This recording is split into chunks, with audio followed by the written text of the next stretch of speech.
네, 성 안의 성전을 내가 보지 못하였으니 라는 제목으로 오늘 말씀 나누도록 하겠습니다. 계속해서 교회됨의 환상에 대한 말씀을 나누고 있습니다. 성경은 요한이 본 환상을 통해서 그리스도를 믿음으로 인해서 처하게 된 교회의 성도들의 영적 현실에 대해서 어떤 것인지 다양하게 지금 말씀하고 있습니다. 지난주 말씀에는 천사라는 제3자를 통해서 교회가 얼마나 영광스러운 존재인지 인간 스스로가 깨닫지 못하는 그 영광을 천사도 흠모하는 그런 장면을 우리가 살펴봤고요. 또 그리스도 안에 있는 자는 죄가 온전히 처리된 자이기 때문에 구약의 그죠? 지성소와 같이 네모 반듯한 교회의 영적 실상임을 우리는 살펴봤습니다. 그리고 그 크기는 12,000 스타디움. 네. 물리적으로는 한반도의 22배나 되는. 그러니까 실질적으로 이렇게 큰 물리적인 것을 말하는 것이 아니면 상징적으로 교회됨을 이룬 자들이 얼마나 놀라운 하나님의 은혜 가운데 있는지를 12,000 스타디움이라는 것으로 표현하고 있다고 그랬습니다.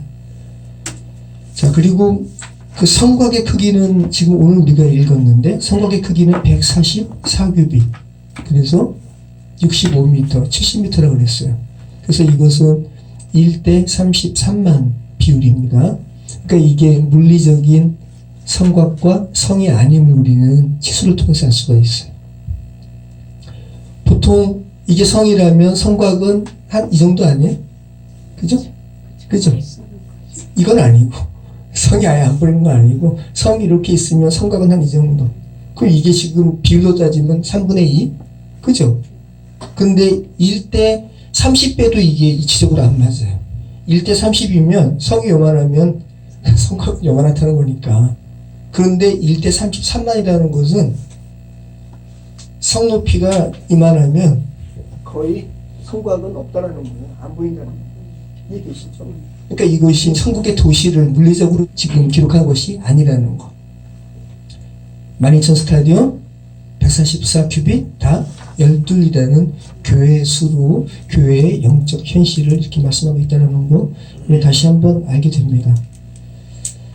자, 계시록의 주제는 계속해서 교회를 향한 격려의 메시지라는 거. 계시록 말씀 읽으면서 여러분이 오늘 굉장히 또 이렇게 감격이 돼야 돼요. 여러분을 향해서 지금 뭐라 그러냐면 보석과 같다 그러잖아요. 여러분 스스로 보셨을 때는 보석 같지 않은데, 그죠? 근데 보석 같대요, 보석. 보석처럼 단단하다는 게 아니라 그만큼 영광스러운 존재라는 거죠. 자, 우리 21장 17절 같이 읽겠습니다. 18절까지. 그 성곽을 측량함에 144 규빗이니 사람의 측량 곧 총상의 측량이라. 그 성곽은 벽으로 쌓였고 그 성은 정금인데 맑은 유리 같더라. 다 뭐뭐 같다라고 말하고 있습니다. 맑은 유리더라. 그죠? 그게 아니라 유리 같더라. 네. 환상이니까, 은유가 상징이니까. 자, 144 규빗의 성곽은 지금 또 지난주에 말씀드린 것이고, 자, 성곽을 구축하는 재료가 보석이라고 표현되고 있다는 거 우리가 다시 한번 의미를 잘 생각했으면 좋겠습니다. 어린 양의 아내 됨이라는 여러분의 영적 정체성이 그렇게 귀하다는 거예요. 그 귀함을 여러분이 느끼시고 귀함을 누릴 수가 있어야 되는 거죠. 사탄이 아무리 여러분을 너희는 너무 낮은 존재라고 그렇게 헐떡더라도 여러분은 아니 하나님이 나를 보석과 같다 그랬어, 그러셨어 라고 말할 수 있어야 됩니다. 자, 그 성곽이 벽옥이라는 말은 이 벽옥은 하나님의 보좌와 관련된 보석으로 쓰였다고 했잖아요. 그러니까 하나님께서 친히 임재하시는 곳이라는 아주 상징성이 있는 것이고 또 그렇게 아름답고 순수한 그러한 보석으로 지금 묘사하고 있고, 그 성이 또 정금 같다라는 것은 정금은 참 고귀한 보석이잖아요. 그죠? 그리고 정금이라는 건 뭐예요? 금은 금인데 정금이에요. 아주 순수한 금, 깨끗한 금. 그죠? 그러니까 순결함을 또 말씀하고 있는 보석이라는 거죠. 그렇게 교회됨에 대해서 묘사하고 있다는 거. 자, 예루살렘 성의 모양이 어떻다고요? 12,000 스타디온으로 길이와 높이와 너비가 같더라. 정육면체라고요. 그러니까 요 안에 비친 이 환상입니다. 요 안에 비친 교회의 모습이 정육면체인데 이렇게 벽옥으로 반짝반짝 빛나는 사방에서 다 볼 수 있는 교회의 아름다움, 찬란함 이렇게 묘사하고 있죠. 여러분의 모습이 이렇다는 거예요. 자꾸 여러분의 모습을 대비시켜야 되는 거예요. 어떤 천국이라는 별세계를 말하는 것이 아니라 여러분이 이렇다고요. 자, 우리 19절로 우리 21절 같이 읽겠습니다. 그 성의 성곽의 기초석은 각색 보석으로 꾸몄는데 첫째 기초석은 벽옥이요, 둘째는 남보석이요, 셋째는 옥수요, 넷째는 녹보석이요, 다섯째는 홍마노요, 여섯째는 홍보석이요, 일곱째는 황옥이요, 여덟째는 노목이요, 아홉째는 다망옥이요, 열째는 비치옥이요, 열한째는 청옥이요, 열둘째는 자수성이라. 그 12문은 12진주니 강문마다 한 개의 진주로 되어 있고 성의 길은 맑은 유리 같은 정금이더라. 자, 우리가 지난주 말씀 살펴본 것처럼 그 기초석은 누구의 이름이 쓰여져 있었습니까? 12사도. 자, 12문에는 12지파의 이름이 있었고, 그죠? 기초석에는 12사도. 다 이것은 교회다.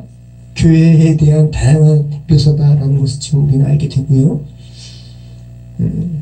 또 각색 보석, 오늘 우리가 읽었지만 12지파, 또 12사도, 또 12아들을 의미하는 각종 보석으로 좀 이렇게 묘사되고 있다는 것은 귀한 보석과 같이 주님께서 1대1적으로 가치 있게 보신다는 거, 이게 참 감사한 말씀입니다. 여러분을 보석과 같이 보신다는 거.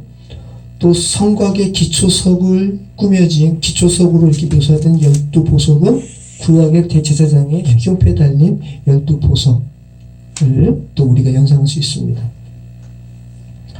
자, 교회를 의미하는 거룩한 성 예루살렘 성의 이러한 묘사를 물리적으로 이토록 아름다운 보석으로 말씀하고 있다는 것은 지금 뭐를 말씀하고 있는 걸까요? 구약의 출애굽기의 대제사장의 흉패에 달려있는 보석 말고도 훨씬 그 이전에 창세기 말씀으로까지 끌고 가고 있는 거예요.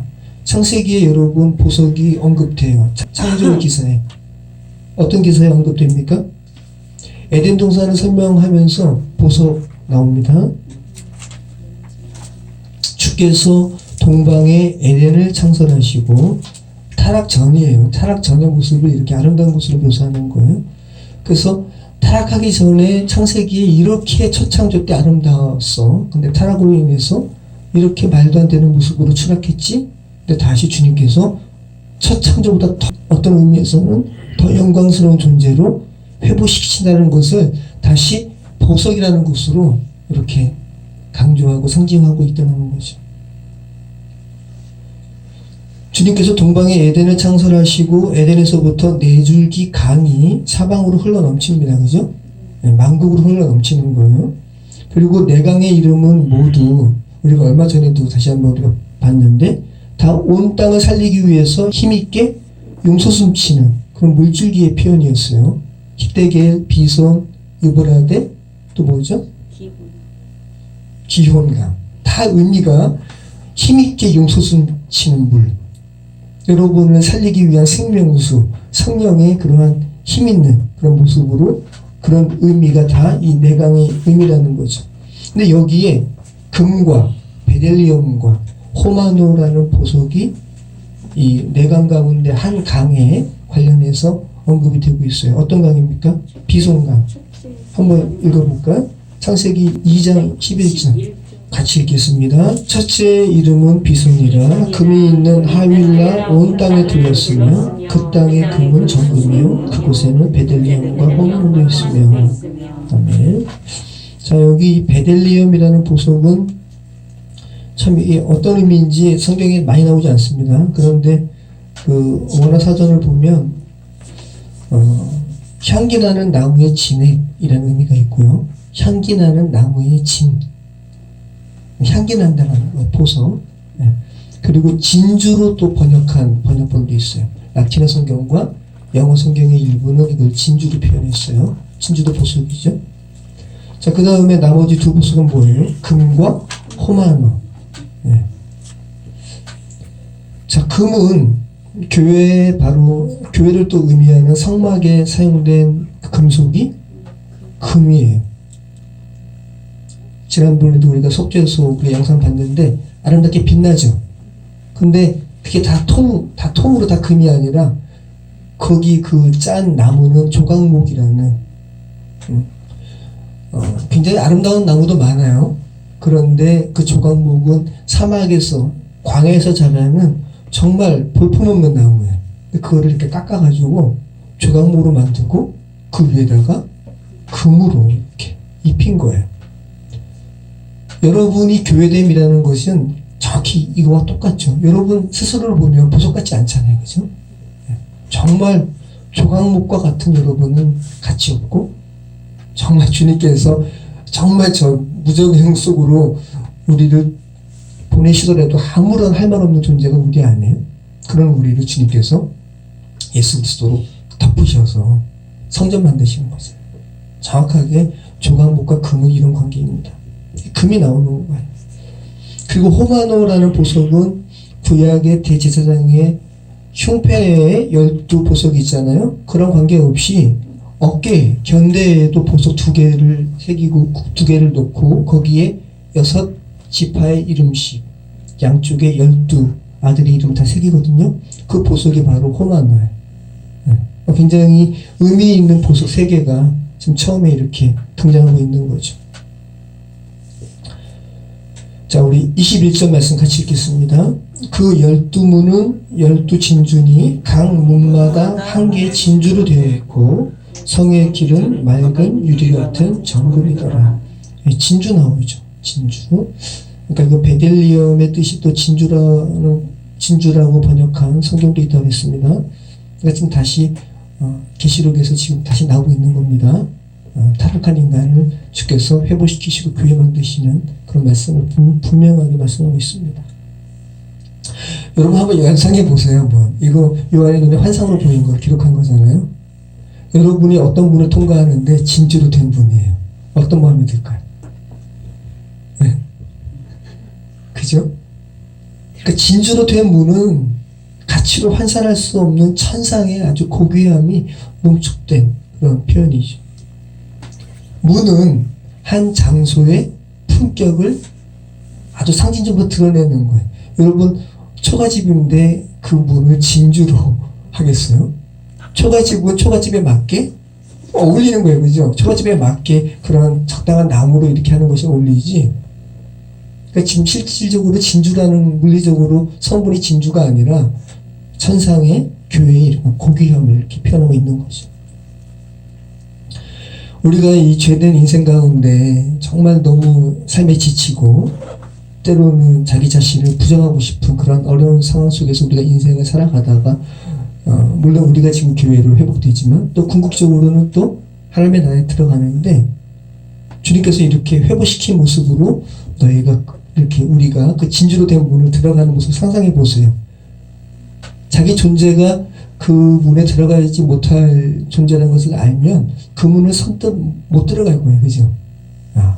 그러니까 한번 그렇게 여러분의 그 지위가 그렇게 진주문으로 표현되는 그 문에 능히 들어갈 수 있을 만큼 주님께서 격상시키시고 회복시키셨다는 것을 우리가 알 수 있는 그런 묘사인 것이죠. 자, 그리고 그 문을 통과해서 이제 또 걷는 길은 뭐래요? 맑은 유리 같은 정금이다. 네. 유리같이 맑은 깨끗한 금이래요. 이 환상입니다. 상징하는 바가 있죠. 너무 깨끗한 길은 여러분 거기 밟기가 좀 주저주저하죠. 왜? 여러분의 발이 더러우니까. 그죠? 근데 천국을 묘사하면서 교회를 묘사하면서 그 길은 맑은 유리 같은 정금이더라 라는 것은 똑같죠. 진주문을 통과하는 존재처럼 그 길을 능히 걸어갈 수 있도록 여러분을 깨끗하게 하셨다는 것. 죄가 더 이상 없는 존재로 주님께서 회복시키셨다는 것. 이것이 무엇으로 인해 가능했어요? 십자가에서 예수님께서 여러분의 죄를 그대로 죄 자체가 되셔서. 근데 예수님만 죽으신 것이 아니에요. 예수님만 죽으시고 여러분은 그냥 관조적으로 보는 것이 아니라 여러분도 예수님과 함께 죽었어요. 그래서 이것을 여러분이 2000년 전에 그 십자가에서의 그 골고다에서 상황을 여러분이 영적으로 이것이 여러분의 죽음이었다는 것을 정말 아는 것이 거듭남의 시작인 거죠. 생명의 시작인 거예요. 이게 그렇더라 이게 아니라 여러분의 심령 속에서 정말 그렇구나. 그 죽음이 그분의 죽음이 내 죽음이었구나. 그렇기 때문에 여러분이 더 이상 사단의 정죄에서 여러분이 뭐 할 수 있는 거예요? 자유로울 수 있는 거예요. 사단은 계속해서 저런 죄 지었대요 라고 하면서 계속 고자질하는데, 근데 이번에 조두순도 그렇지만 조두순 그 처벌을 재판관이 실수했다는 그런 거 아니에요. 원래 더 중한 벌을 내려야 되는데. 그러니까 사람들의 인식은 다 조두순 다시 집어넣었으면 좋겠는데 그럴 수 없는 거예요. 왜? 조두순이 한 번 벌을 받았기 때문에 일사부재리라고 그랬잖아요. 한 번 벌을 내리면 다시 그 죄에 대해서 벌을 물을 수가 없는 거예요. 여러분이 십자가에서 예수님과 함께 죽었기 때문에, 그죠? 여러분이 죄에 대한 처벌을 더 이상 받지 않는 거죠. 재차 그 죄에 대해서 하나님께서 죄를 물으신다면 일사부재리의 법칙에 위배되는 거예요. 그러니까 이 지상에 있는 법도 정말 이렇게 진리를 약간 그림자적으로 약간 표현하고 있는 거죠. 자, 22절 우리 같이 읽겠습니다. 성 안에서 내가 성전을 보지 못하였으니 이는 주 하나님 곧 전능하신 이와 어린 양이 그 성전이시니라. 자, 오늘 우리가 제목 삼은 거죠. 성 안에서 성전을 보지 못하였다. 지금 우리가 읽는 부분부터 뭐뭐가 없는 것 5가지가 나와요. 거룩한 성 예루살렘, 완성된 교회를 말하면서 무엇이 없다, 무엇이 없더라. 그래서 이것은 뭐뭐가 없는 것은 결핍이잖아요, 그죠? 근데 완성된 교회의 입장에서는 이 뭐뭐가 없는 것이 결핍이 아니라 완전하기 때문에 뭐가 없는 거예요. 한번 무엇이 없다라고 이렇게 교회와 관련해서 표현하고 있는지 여러분 한번 잘 생각하시기 바랍니다. 성 안에서 내가 성전을 보지 못하였으니 요한의 고백이잖아요.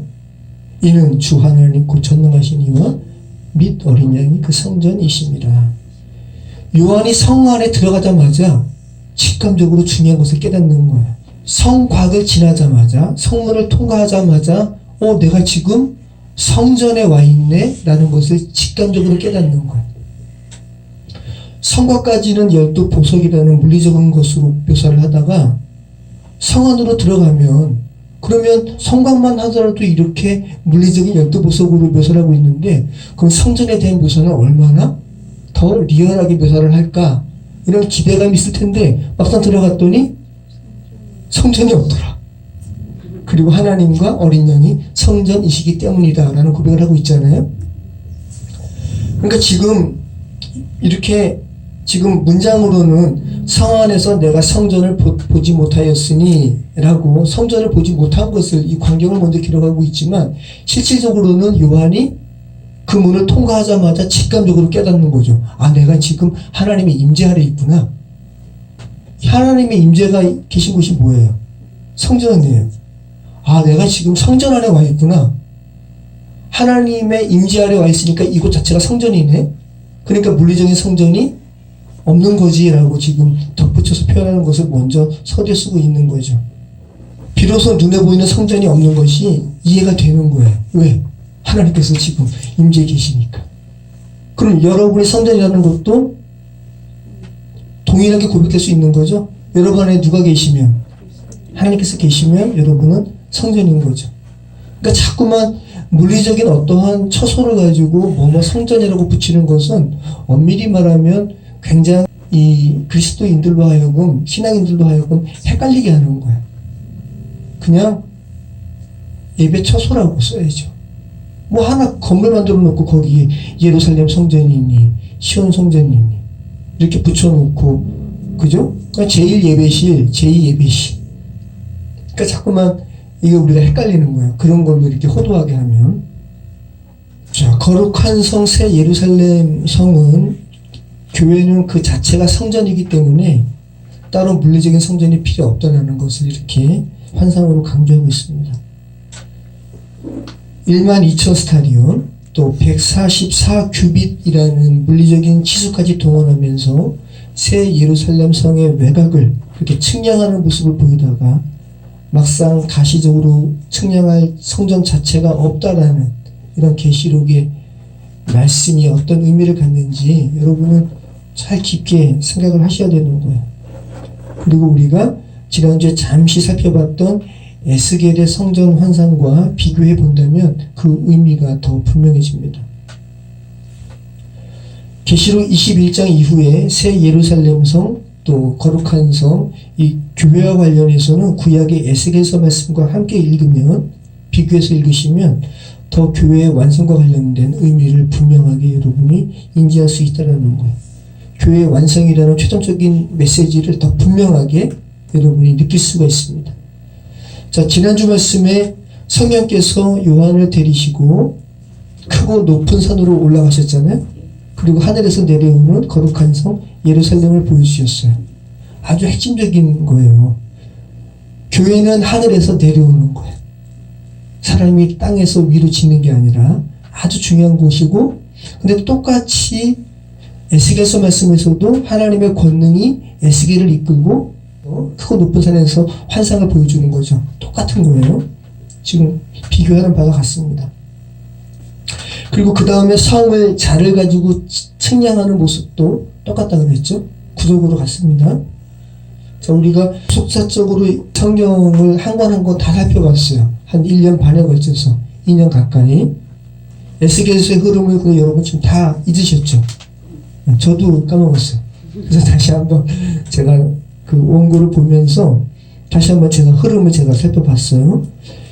계시록과 관련된 중요한 포인트가 있기 때문에 제가 잠시 에스겔서를 훑도록 하겠습니다. 그런데 너무 기니까 성경 구절을 찾지 않고 제가 이렇게 중요한 부분만 제가 훑을게요. 에스겔 1장에는 이스라엘의 패망으로 인해서 25살의 에스겔이 바벨론에 사로잡혀 오거든요. 그리고 에스겔은 이스라엘에 있을 때 제사장이었어요. 그런데 25살에 바벨론에 잡혀온 에스겔이 5년이 지난 후 30세가 되던 해, 자, 이스라엘에서는 30세에 비로소 제사장으로 직무를 감당해요. 그 전에는 이렇게 후보생으로 이렇게 했다가, 그러니까 굉장히 중요한 나이인 거죠. 근데 예수님도 공생의 사역을 30세, 그죠? 그러니까 30세는 여러분 진짜 굉장한, 정말 중요한 나이인 거예요.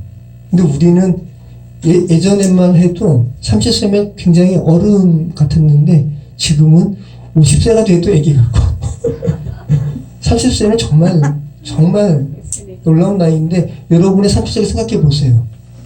저도 그러니까 잠시는 고민했어요. 야, 예수님이 30세 때 공생사역 감당했는데 나는 왜 이 모양이냐. 그죠? 자, 에스겔이 30세에 그발강가에서 그 유프라데스 강, 그러니까 그 바벨론의 그발강가에서 자기가 사로잡혀 왔던 그 고향을 보면서 슬퍼하는 거 아니에요? 근데 거기서 환상이 에스겔에게 임하는 거예요. 그러면서 폐역한 이 세상은 다 사람이 하나님의 말씀을 안 듣고 자기 마음대로 행동하잖아요. 이스라엘도 그랬단 말이죠. 그래가지고 패망하게 된 건데 환상을 보는데 내생물이 나오는 거죠. 그리고 수레바퀴 환상이 나오는 거예요. 자, 내생물과 수레바퀴 환상 제가 자주 말씀드렸죠. 그런데 계시록에서 나오죠. 내생물. 죄된 인간은 다 하나님의 뜻과는 관계없이 마음대로 움직이는데 내생물과 수레바퀴는 영이 이끄는 대로 이쪽으로 가면 바퀴도 흘러가고 절로 가면 바퀴도 흘러가고, 그러니까 하나님의 뜻과 온전하게 이렇게 뜻에 순종하는 그런 모습으로 지금 내생물이 언급이 되었는데 또 내생물이잖아요. 세상의 모든 폐역된 것을 다 바라보는 존재. 그래서 세상의 죄악을 다 인지하는 존재. 이것이 바로 1장에 나와요. 에스겔 1장에. 그러면서 하나님께서 에스겔에게 이스라엘의 폐역함에 대해서 여러 가지 환상을 보여주세요. 그리고 하나님께서 성전을 떠날 수밖에 없는 그 이스라엘의 폐역함에 대해서 말씀하시면서 성전을 떠나가는 환상도 보입니다.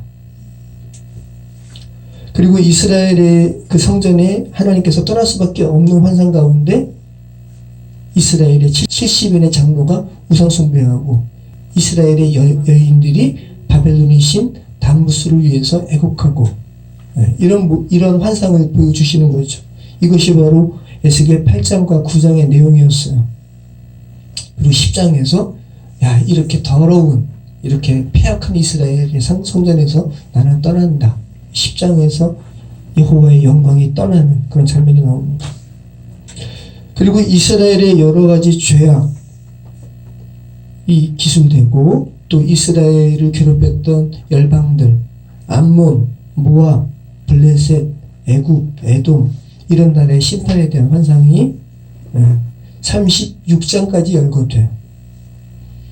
그리고 37장에 유명한 마른 뼈의 환상이 나오는 거예요. 야, 이렇게 죽어버린 이스라엘, 마른 뼈니까 뭐야? 생명이 있어요, 없어요? 여러분이 해골 보세요, 해골. 해골 보면은, 야, 완전히 끝났네? 그죠? 죄 가운데 죽은 존재가 정확하게 해골 같죠? 소망이 없어요. 그런데 에스겔에게 하나님께서 환상 보여주시는 거예요. 야, 마른 뼈를 보느냐? 근데 거기에 힘줄이 입히고, 그죠? 근육이 입히고, 살아 움직이고, 생기가 사방에서 와서 살아 움직이게 하는 거예요. 이렇게 이스라엘을 회복시키신다는 환상을 37장에서 보여주시죠. 그리고 40장부터 성전 환상이 나오는 거예요. 40장부터 지난주에 말씀드린 것처럼 자를 가지고 측량하는 그 모습이 나와요. 그리고 43장까지 성전에 대한 기술이 나와요. 그러니까 무려 성전에 대한 묘사를 하는 게 40장, 41장, 42장, 43장 4장에 걸쳐서 성전에 대한 기술을 해요. 에스겔서가. 우리 한번 훑어볼까요? 잠깐 보죠. 너무 복잡해가지고 여러분이 읽다가 막 헷갈려요. 그래서 이 에스겔서의 이 도면도 있잖아요. 성전의 새 성전 네모 반듯하죠. 에스겔 우리 40장부터 잠깐 볼게요. 한번 분위기만 보자고요. 얼마나 성전을 복잡하게 묘사했는지. 에스겔 1215장 1214장입니다. 자, 이상 중에 뭐 하여튼 자 보면 동쪽을 향한 문 하면서 내가 5절 말씀 보면 내가 본즉 바깥 사방으로 담이 있더라 하면서 사람의 손에 측량하는 장대를 잡았는데 뭐 그 길이가 팔꿈치에서 손가락에 이르고 라고 하면서 뭐 동쪽에 향한 문, 층계, 또 7절에 문지기 방들, 그 길이가 한 장대요, 너비가 한 장대요. 얼마나 복잡합니까? 근데 이것을 일일이 다 기록할 수밖에 없다라는 거예요. 에스겔의 환상에서는. 자, 그 다음에 계속 보세요. 그리고 17절에는 바깥 뜰에 대한 환상, 또 그 다음에 20절부터는 북쪽을 향한 문에 대한 환상이 나오고, 뭐 문간뜰, 또 문간과 맞은 쪽 문간까지 대척에 이러한 사이가 있다나 이런 표현도 있고, 또 24절부터는 남쪽을 향한 문, 또 28절부터는 안뜰 남쪽 문, 32절부터는 안뜰 동쪽 문, 35절부터는 안뜰 북쪽 문, 또 38절부터는 안뜰 북쪽 문의 부속 건물들, 48절부터는 성전문 현관, 그죠? 그 다음에는 이제 성소와 지성소에 대한 말씀이 41장에 나오죠. 그가 나를 데리고 성전에 이르러 금은벽을 측량하니 이쪽 두께도 6척이요 저쪽 두께도 6척이라 두께가 그와 같으며. 계속 보세요. 얼마나 복잡합니까? 11절부터는 서쪽 건물과 성전의 너비, 21절부터는 나무 제단과 성전의 문들. 자, 42절에는 또 이제 제사장 방, 또 15절에는 성전의 사면담, 그리고 43장에 또 동쪽을 향한 문으로 또 데려가시고, 또 13절부터는 번제단의 모양과 크기에 대해서 나오고. 자, 여러분 이 성전과 관련해서 이게 아니라 에스겔 말씀이 이렇게 4장에 걸쳐서 이렇게 묘사한다라는 것은 무엇을 말하는 거예요? 이렇게 성전에, 새로운 성전에 대해서, 그죠? 예전 성전이 아니에요. 이스라엘이 폐역해가지고 마른 뼈처럼 됐었는데 주님께서 회복시키시고 새로운 성전에 대한 환상을 보여주신 거 아니에요. 그리고 그 성전은 네모 반듯하다. 그죠? 완전하게 지금 말씀하시는 건데 4장에 걸쳐서 이렇게 세세토록 기록한다는 것은 뭘 말하는 거예요? 여러분에게 어떤 것을 가르치기 위해서 기록한다는 것은 그만큼 그 대상자가 거기에 대해서 안다 모른다. 잘 알고. 모른다. 모르니까 알려주는 거죠. 모르니까. 그만큼 대상자가 모르기 때문에 야 이거는 이래. 성전과 관련해서 이만큼 두께 해야 돼. 또 여기와 저기 문간에는 이만큼 포개해야 돼. 반드시 이래야 되는데 모르기 때문에 알려주시는 거 아니에요. 군대 가면은 바로 위에 선임이 그 갓 들어온 그 신병 데리고 그 군대 영내를 막 하나하나 다 설명해 주는 거예요. 여기에는 뭐가 있고 여기에는 뭐가 있고. 제가 이렇게 에스겔의 성전과 관련해서 이렇게 복잡한 묘사가 4장에 걸쳐서 기록될 수밖에 없는 이유에 대해서 지금 말씀드리는 건데 군대 영내에 뭐는 뭐 있고 뭐 있고 뭐 있고를 다 알아야 되는 이유는 그것이 다 마음속에 이렇게 외워져가지고 마음속에 간직이 되면 군대 생활하기가 더 편하죠. 이런 것들을 다 숙지하면 여러 가지 규율들이 있는 수첩에서 봐야지 비로소 인지하는 것이 아니라 이미 외워가지고 자동으로 이렇게 나오는 상태가 되면 그만큼 자유롭게 대처할 수 있는 거죠.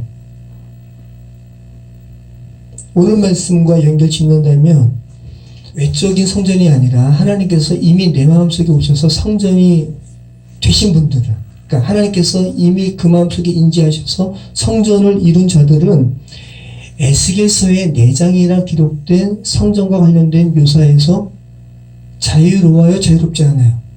자유로운 거죠. 그죠? 근데 계시록 말씀은 똑같이 에스겔서 말씀처럼 네모 반듯한 성전에 대해서 기록하면서 아 그러면 성전에 대해서도 자세한 묘사가 있을 것 같은데 성전이 없더라. 완전히 자유로워진 거죠. 그 안에 하나님께서 계셔서. 아주 굉장히 에스겔서 말씀과 비교했을 때 굉장한 부분이 계시록에서 이렇게 완성적으로 드러나고 있다는 것을 우리는 알 수 있는 거죠. 이 말씀은 예레미야서 31장 33절 말씀을 우린 생각나게 합니다. 한번 읽어보세요. 예레미야 31장 33절 같이 읽어볼게요. 자, 그러나 그날 후에 내가 이스라엘 집과 맺은 언약을 이루하니 내가 곧 나의 법을 그들의 속에 두며 그들의 마음에 기록하여 나는 그들의 하나님이 되고 그들은 내 백성이 될 것이라 여호와의 말씀이니라. 네, 이게 계시록에 그곳에는 성전이 없더라라는 말씀이 이루어진 거죠. 이미 하나님께서 그 안에 계셔서 하나님의 법이 교회됨을 이룬 자들의 마음속에 새겨진 상태. 그죠? 참 놀랍습니다. 계시록의 말씀이 계속 이렇게 음미하고 묵상하면 할수록 정말 놀라워요. 성곽에 12지파가 새겨진 이름, 또 12사도의 이름이 새겨진 기초석 위에 세워진 성곽만 통과하면 바로 성전이다. 그죠? 물리적인 성곽과 성을 생각해 보세요. 성곽이 있으면 성은 성곽에서 한참 걸어서 성이 있는 거고 또 성전은 또 그 안에 또 있는 거고. 그런데 지금 성곽만 통과하면 바로 성전이다. 12이라는 교회됨을 이루면 바로 하나님께서 계시는, 바로 하나님께서 임재하시는 성전이라는 것을 지금 요한계시록은 환상 가운데 지금 말씀하고 있는 겁니다. 얼마나 놀라운 교회에 대한 환상이에요. 핵심은 교회됨에 있는 거예요. 교회됨. 그 교회됨은 뭐죠? 너희가 스스로 이루는 것이 아니라 하나님 편에서 제시하신 복음을 받아들인 자. 이것이 바로 교회됨을 이룬 자들이고 다른 말로는 생명책에 기록된 자들이고 또 옳은 행실, 그리스도의 의의 옷을 입은 자들이고. 자, 첫 번째는 완성된 성전에 없는 것 첫 번째는, 완성된 그 새 예루살렘 성에 없는 것 첫 번째는 물리적인 성전이 없다. 두 번째는요, 물리적인 빛이 없는 곳. 자, 23절 말씀 같이 읽겠습니다. 23절 24절. 그 성은 해나 달에 비침이 쓸데없으니 이는 하나님의 영광이 비치고 어린 양이 그 등불이 되심이라. 만국이 그 빛 가운데로 다니고 땅의 왕들이 자기 영광을 가지고 그리로 들어가리라. 이 직역을 하면 그 성은 해도 달도 소용이 없다. 왜냐하면 하나님의 영광이 그녀에게, 그녀 예루살렘 성 하나님의 신부 또 그 성에 직접 비치기 때문이다. 여러분, 하나님의 영광이 직접 비친대요. 그러면 그 창세기에 해달별 나오잖아요. 이것을 하나님께서 창조하신 이유가 뭔 줄 아세요? 그것으로 인해서 진짜 빛이 뭔지를 보라고. 네. 그래서 해달별 만드신 거예요. 해달별 섬기라고 만드신 것이 아니라. 근데 계시록 말씀에 지금 보면, 자, 그 빛을 만드신, 물리적인 빛을 만드신 하나님께서 친히 빛을 비춰주신대. 그러면 해달별 소용이 있어요, 없어요? 소용없는 거죠. 쓸데없는 거죠. 아주 핵심적인 것을 말씀하고 있는 거예요. 빛의 본질적인 영광이 어떤 대상을 향해 비춰지는데 그 본질적인 빛을 증거하기 위한 다른 빛이 필요가 있습니까, 없습니까? 필요가 없는 거죠. 본질적인 빛의 영광이 바로 비치는데 그 본질적인 빛을 설명하기 위한 다른 빛이 쓸데가 없는 거죠. 아주 핵심적인 부분을 말씀하고 있는 거죠. 자, 세 번째 거룩한 성 예루살렘에 없는 건 뭡니까? 밤이 없기 때문에 또 물리적인 문을 닫을 필요가 없는 곳. 한번 읽어볼까요? 25절 말씀. 낮에 성문들을 도무지 닫지 아니하리니 거기에는 밤이 없습니다. 성문들은 낮에 도무지 닫지 아니하리니. 자, 이것은 성문들을 낮에 닫는 것은 죄된 세상이에요. 그죠? 여러분 집 문 열어놓고 다녀요? 아니면 문 잠그고 다녀요? 잠궈야 돼요. 안 잠그면 큰일 납니다. 그죠? 우리가 살고 있는 죄된 세상의 실상은 뭐라는 거? 밤이라는 거야, 밤. 여러분께서 그리스도의 비치셨으면 여러분이 이제 그 밤이 물러갔지만 그리스도를 모르는 사람들에게는 지금 여전히 어디에 거하는 거예요? 밤에 거하는 거예요. 네. 거기는 밤이 없습니다. 거룩한 성 예루살렘 성은 이제 문 닫을 필요가 없다. 거기는 밤이 없기 때문에. 네.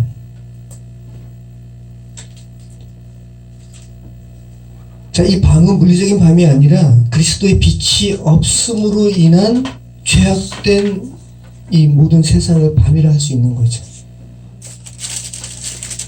그리스도의 빛이 임한 상태가 밤이 물러간 상태예요. 그래서 그리스도를 모르는 이들이 처한 현실이기도 해요, 밤은. 그래서 성 어거스틴이 회심할 때 결정적으로 그가 깨달은 거예요. 아, 내가 지금 밤에 있구나. 그 어거스틴은 여러분 굉장히 진리에 대해서 고민을 많이 한 사람이에요. 빛에 대해서. 그래서 만이교회도 심취했어요. 근데 어머니 모니카가 이 어거스틴 위해서 기도한 거예요, 계속해서. 그런데 어거스틴이 계속해서 진리에 대해서 이렇게 탐구하다가 아마 잔 모양이죠. 그런데 밖에 꿈결에 물리적인 거죠. 어떤 동네 꼬맹이 애들이 노래를 부르는 거예요. 예전에 우리나라 그 서동요, 뭐 지금도 뭐 줄넘기 할 때 막 노래 부르는 거 있잖아요. 이런 것처럼 당시에 꼬맹이들이 골목에서 노래 부르는 소리를 듣고 어거스틴이 번뜩 잠이 깨가지고 다음 행동을 했는데 그 노래 가사가 뭐냐 하면 일어나서 책을 펴보아라. 뭐 어떤 노래인지 모르겠지만 책을 펴보아라. 이러한 노래 가사예요. 그래서 어거스틴이 성경책을 폈어요.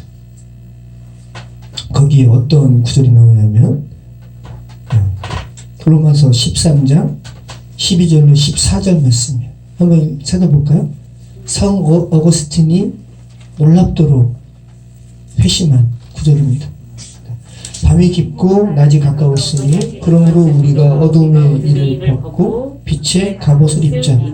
낮에와 같이 단정히 행하고 방탕과 술 취하지 말며 음란과 호색하지 말며 쟁투와 시기하지 말고 오직 주 예수 그리스도를 옷 입고 정욕을 위하여 육신의 일을 동하지 말고.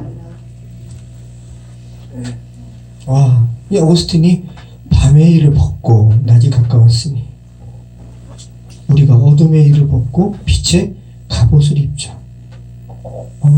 성 어거스틴이 결정적으로 회심한 구절이에요. 그리스도의 빛이 없는 세상 사람들의 상태는 지금 밤에 있습니다.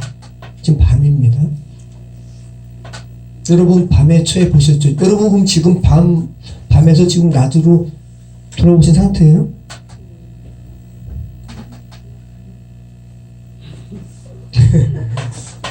네.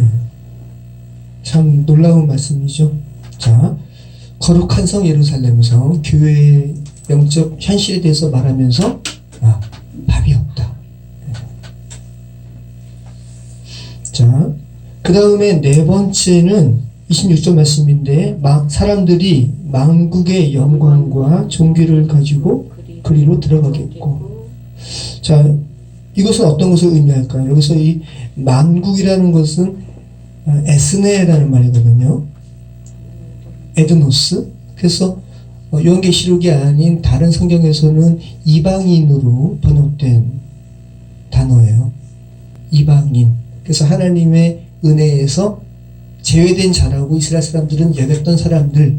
하지만 그것과 관계없이 하나님 편에서는 다 하나님의 뭐예요? 자녀죠. 여러분이 에드노스예요. 이방인이잖아요. 그죠? 근데 지금 교회 되셨죠? 그러니까 지금 이 말씀이 이루어진 거죠. 유대인과 이방인의 차이가 뭐한 곳? 없는 곳. 네. 거기에는 유대인과 이방인의 차이가 없이 모든 백성들이 같이 들어와 같이 하나님의 빛 가운데 다니게 됩니다. 자, 이 말씀은 이사야서 60장 1절 말씀이 성취된 건데 우리 같이 한번 읽어볼게요. 1절부터 3절까지. 이사야 60장 1절로 3절.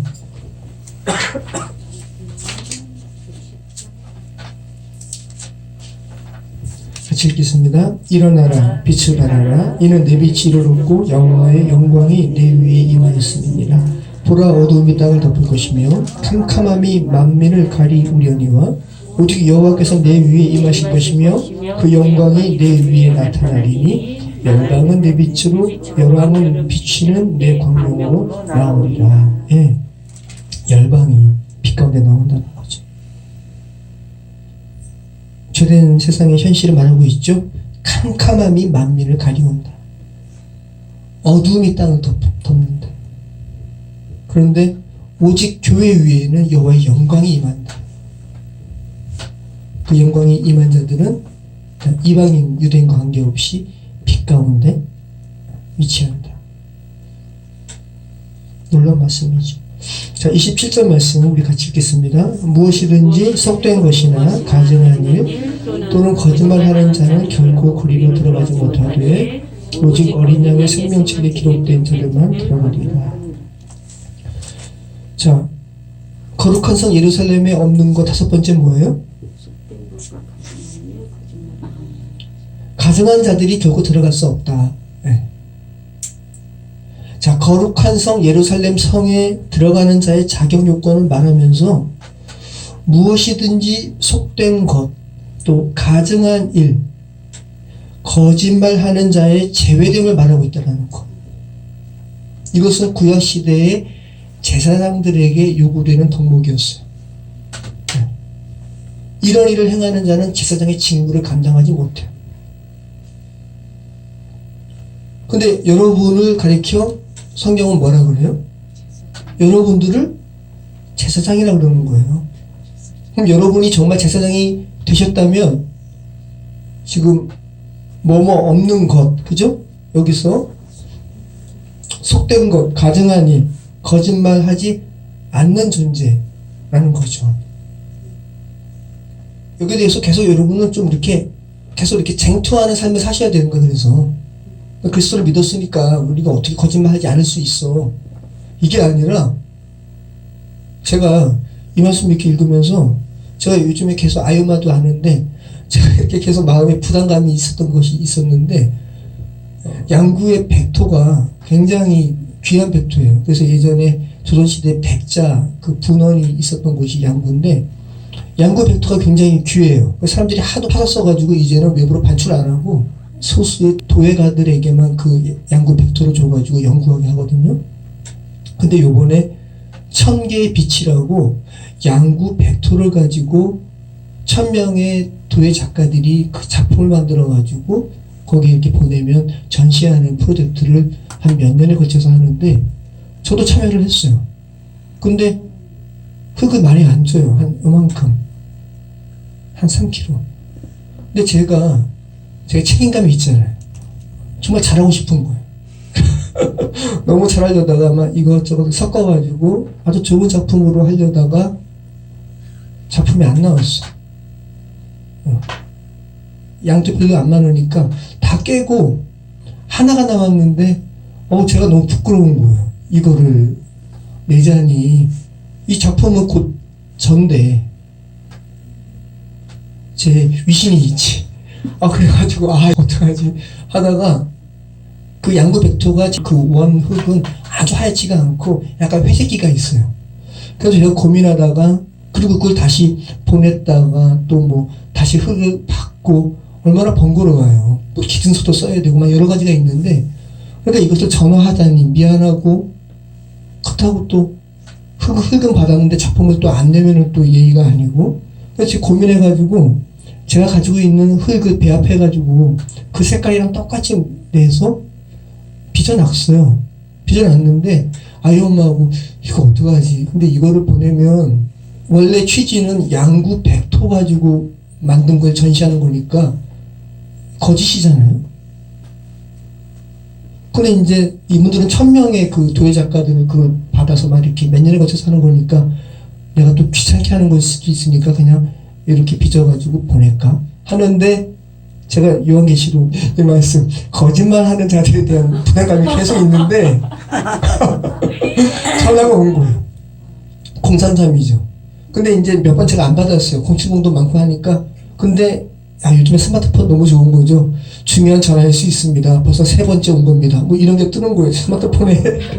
그래서 제가 받았어. 그랬더니 양구백자 박물관이라고 어떻게 이렇게 보내신 거 막 최근은 안 해요.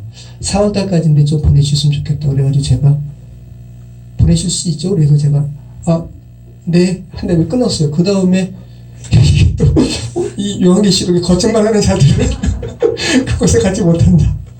부담이 돼가지고 다시 전화해서 그분이 또 이제 잠시 어디 나갔대요. 그래서 다른 관계자한테 다시 전화 부탁드린다고. 그래가지고 이제 그분이 전화하셔가지고 사실은 이렇다 좀 양심에 갇히게 돼가지고 다시 말씀드린다. 그랬더니 그러면 흙을 다시 보내달라는 말씀이시죠? 그런데 그냥은 어렵고요. 그 파편들 다시 보내주셔야 돼요. 그러는 거예요. 그래서 제가 하나는 온전하긴 하지만 이건 저는 이제 보여주기 싫은 거죠. 그랬더니 그래도 보내주셔야 된다고. 그래서 보냈어요. 보냈는데 어저께 연락이 왔어요. 받았는데 저는 이제 딱 듣고 이제 그 작품을 보고 선생님은 양구 백토 더 그냥 하지 마세요.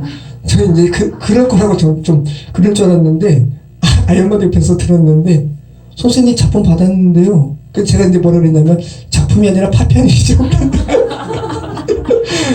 근데 하나는 온전하지만 제 마음이 양이 안 차는 거. 근데 괜찮은데요? 가지고 이제 근데 저는 양이 안 차는 거 더 이제 잘하려고 한 게 있어서 아니에요. 저 생각한 게 있다고. 그래가지고 이제 그쪽에서 다시 보내주겠다고. 참, 그러니까 거짓말하는 거에 대해서 말하는 건데 가끔 마음이 찔리는 데가 있잖아요. 그러니까 이게 쉽진 않죠. 우리가 살면서 어떻게 거짓말 안 할 수가 있어. 그런데 계속 쟁투하는 삶인 것 같아요.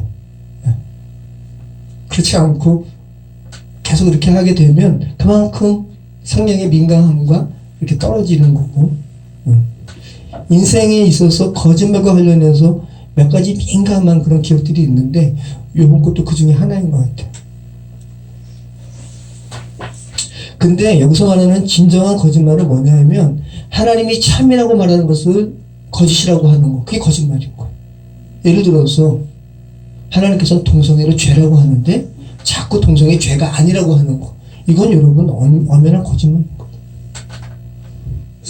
이사야 말씀도 또 이런 말씀이 있거든요. 35장 8절이 있는데 우리 한번 읽어볼까요? 이사야서 35장 8절 같이 읽겠습니다. 거기 대로가 있어 그 길을 거룩한 길이라 일컫는 바 되리니 깨끗이 못한 자는 지나지 못하겠고 오직 구속함을 입은 자들을 위하여 있게 된 것이라. 우매한 행위는 그 길을 범치 못할 것이며.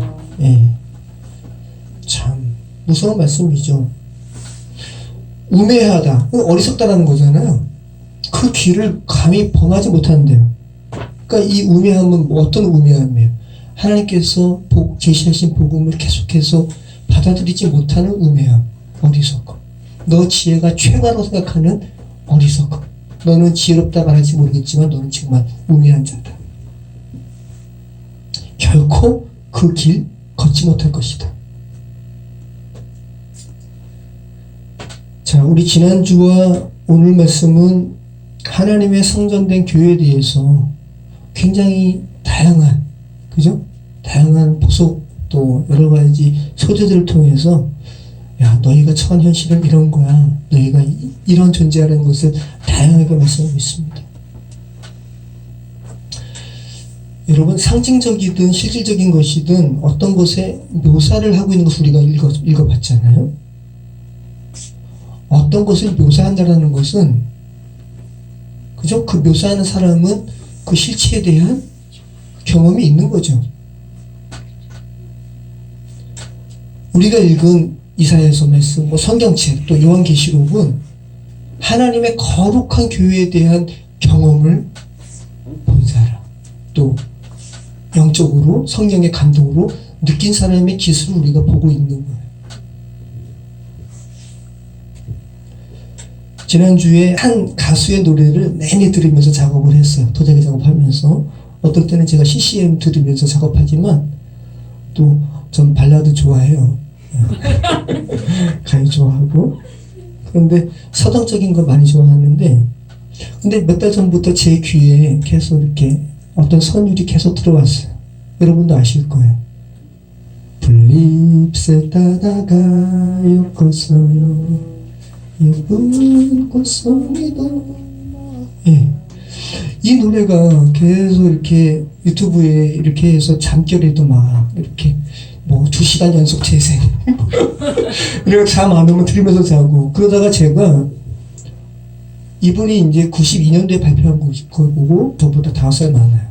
66년생. 그러니까 이제 50대 이제 56살이 되신 분인데, 너무 노랫말도 아름답고 곡도 아름답고 이분이 도대체 어떤 분인가 했더니 이분이 또 지상파 출연도 3번밖에 안 했어. 이분은 노래로 자기를 홍보하고 싶지 않다는 거. 정말 굉장한 분이세요. 이 가사가 여러분 잘 보세요. 이분의 어린 시절을 경험한 거를 올린 건데, 산골 소년의 사랑 이야기. 풀잎새 따다가 엮었어요. 예쁜 꽃송이도 넣었고요. 그대의 노을빛에 머리 곱게 물들면 예쁜 꽃모자 씌워주고파. 이분이 꼬맹일 때 짝사랑하는 여학생이 있는 거예요. 그래서 얘 생각하면서 풀잎새로 꽃모자 만들었어요. 그리고 이제 이 자매가, 이 애가 저녁에 이제 돌아올 때 징검다리 건너고 오는 모양이죠. 그래서 이제 노을 질 때 이 여자애 오는 걸 기대하면서 내가에 고무신 벗어놓고, 저도 고무신 신어봤었는데 흐르는 냇물에 발 담그고 언제쯤 그 애가 징검다리를 건널까 하며 가슴은 두근거렸죠. 얼마나 그 아이의 심성이 느껴지죠. 그 다음에 흐르는 냇물 위에 노을이 분홍빛 물들이고, 이제 저녁이 됐어요. 이제 그 여학생이 이제 오면 됩니다. 그런데 어느새 구름 사이로 저녁달이 빛나고 있네. 노을빛 냇물 위에 예쁜 꽃모자 떠가는데 뭐예요 지금? 꽃모자가 그냥 흘러 내려간 거죠. 얼마나 슬퍼요, 그죠? 어느 작은 산골 소년의 슬픈 사랑 얘기. 이 노래말이 너무 아름답잖아요. 그러니까 이제 연세 드신 어르신들도 이 노래 자기 아버지 애창곡이라고 이런 분들이 많은데, 예민이라는 가수가 여러분 이런 곡을 할 수 있는 이유가 이분 인터뷰를 보면 나와요. 이분이 어렸을 적에 아버지가 페인트 공장을 했는데 경기도 의왕시 버스 타고 또 걸어서도 몇십 분씩 가는, 그때는 아주 시골이었던 거죠. 거기에 농가가 있는데 아빠랑 같이 그 농가를 1년에 6번씩 색깔을 바꾼 거예요. 여러분 어릴 적에 아빠와 함께 그 농가를 색깔을 6번 바꾼 기억은 엄청난 기억이죠. 지금 제가 예민 가수 이야기를 한 것을 여러분 한번 생각해 보시죠. 우리 모두가 예민처럼 좋은 아버지를 모두가 다 그렇진 않잖아요. 그죠? 네. 그러면 우리는 이런 소망을 가질 수가 없는가? 근데 그렇지 않다고 성경이 말하는 거죠. 그죠? 네. 그리스도인은 하나님 아버지라는 참 아버지의 모습을 성경을 통해서 또 여러 믿음의 선진들을 통해서 많이 제시받고 있는 이들이 그리스도인들이죠. 계시록의 말씀도 그런 겁니다. 이것을 직접적인 아버지의 경험이 아니라고, 이 계시록의 아버지에 대한 말씀을 직접적인 여러분의 아버지에 대한 묘사가 아니라고 여러분께서 여러분의 삶에 영향을 끼치는 데까지 계시록 말씀, 성경 말씀이 영향을 끼치지 못한다면 그만큼 비참해지는 것은 여러분의 삶이죠. 6번 집을 바꾸는 것과는 비교조차 할 수 없는 아름다운 경험을 주님께서는 이 만물에 보여주셨어요. 여러분이 저녁, 아침 계속 보면서 만물이 얼마나 노을로 바뀌고, 저 인수봉만 해도 제가 가끔 사진을 찍는데 매일 바뀌어요. 그 모습 보면서 하늘 아버지의 그러한 정말 깊은 그런 정감, 그런 감정을 느끼지 못한다면 그만큼 여러분의 손해죠. 자, 물리적인 해가 쓸데없는 주님의 빛이 정말 저와 여러분의 삶에 비춰진다면, 그죠? 저와 여러분은 정말 바뀌실 거예요. 바뀌셔야 되는 것이고, 그렇게 작은 것에서 계속 변화될 때 점점 아버지를 닮아가는 또 우리의 모습 되실 줄 믿습니다. 우리 같이 기도하겠습니다. 우리 교회됨의 실상을 보여주는 이런 계시록 말씀을 보면서 우리가 얼마나 하나님 은혜 안에서 영광스러운 존재인가 보게 하시면 감사합니다. 하나님 아버지의 사랑이 우리 가운데 정말 비추어졌다면 우리가 그것이 단지 관조적인 것으로 누리는 것이 아니라 우리의 삶에 실질적인 영향을 끼치는 그런 삶으로 우리가 변하게 될 줄 믿습니다. 순간순간 저희 삶을 붙들어 주시고 또 그렇게 주께서 기뻐하시는 하나님의 아들로서 또 교회에서 삶을 살아가는 우리 인생 되게 해주시옵소서. 감사드리며 예수 그리스도 이름으로 기도합니다. 아멘.